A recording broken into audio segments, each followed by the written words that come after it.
எங்கே உன்னை கூட்டிச் செல்ல சொல்வாயின் தன் காதில் மெல்ல என் பெண்மையும் இளைப்பாறவே உன் மார்பிலே இடம் போதுமே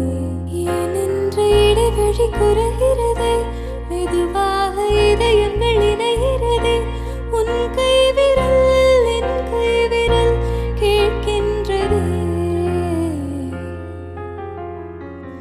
யாரோ இவன் யாரோ இவன் என் பூக்களின் தேரோ இவன் என் பெண்மையை வென்றான் இவன் அன்பானவன் உன் காதலில் கரைகின்றவன் உன்